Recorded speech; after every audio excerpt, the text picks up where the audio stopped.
Assalamualaikum warahmatullahi wabarakatuh. Perkenalkan, nama saya Syafrina Maulidia, kelas 1E.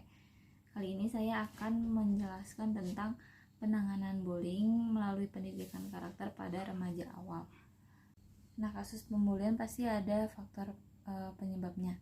Nah, menurut Aristo, faktor penyebab pembulian yang pertama itu ada faktor keluarga, yang kedua faktor sekolah, yang ketiga teman sebaya, yang keempat kondisi lingkungan, dan yang kelima tayangan televisi dan media cetak. Nah, faktor-faktor tersebut benar adanya terjadi. Nah, setelah kami selidiki lagi, setelah kami telusuri lebih dalam lagi, ternyata itu bisa dilihat dari sudut pandang pelaku dan korban. Nah, sudut pandang pelakunya itu ada dua, dari faktor eksternal dan internal. Nah, yang faktor eksternalnya itu yang dari sudut pelaku itu ada, yang pertama broken home, dan yang kedua pergaulan. Nah, kan kalau broken home itu kayak mungkin rumahnya kurang harmonis, jadi pelaku itu melakukan hal-hal yang apa yang terjadi di keluarganya. Dan yang kedua ada faktor pergaulan.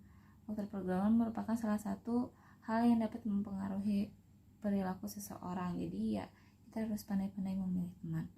Kemudian ada faktor internal. Nah, faktor internal dari sudut si pelaku yaitu memiliki kepercayaan diri yang tinggi.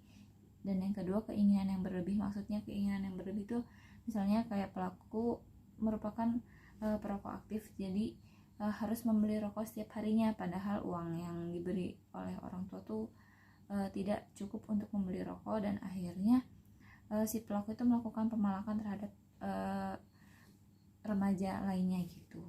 Kemudian ada dilihat dari sudut korban. Nah, dari sudut korban itu juga ada faktor eksternal dan internal.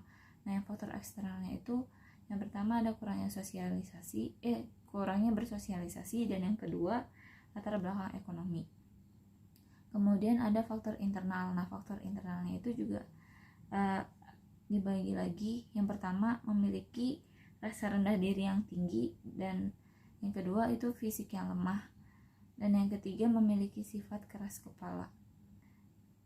Kemudian ada dampak terjadinya pembulian. Nah, dampak terjadinya pembulian itu yang pertama ada masalah psikologis, yang kedua masalah fisik. Kalau misalkan pembuliannya itu dilakukan dengan fisik gitu, kayak misalkan ada tamparan atau pukulan terhadap fisik si korban. Kemudian ada gangguan tidur, kemudian ada tidak dapat menyatu dengan orang-orang di sekitar, gangguan prestasi, sulit percaya dengan orang lain, bahkan pikiran untuk bunuh diri. Kemudian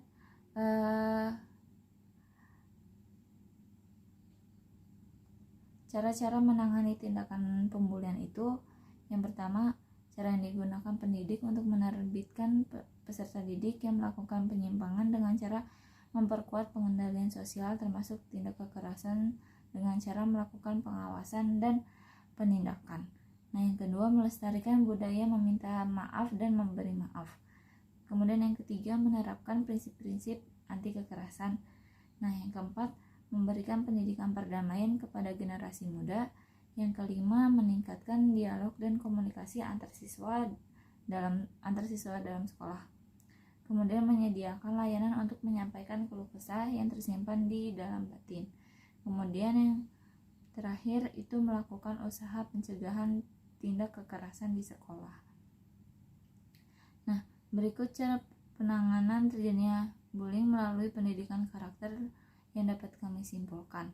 Yang pertama itu ada kesadaran diri sendiri, yang kedua dari pihak keluarga, yang ketiga dari pihak sekolah, yang terakhir itu dari pihak sekolah. Nah, mungkin itu saja yang dapat saya sampaikan, kurang lebihnya mohon maaf. Wassalamualaikum warahmatullahi wabarakatuh.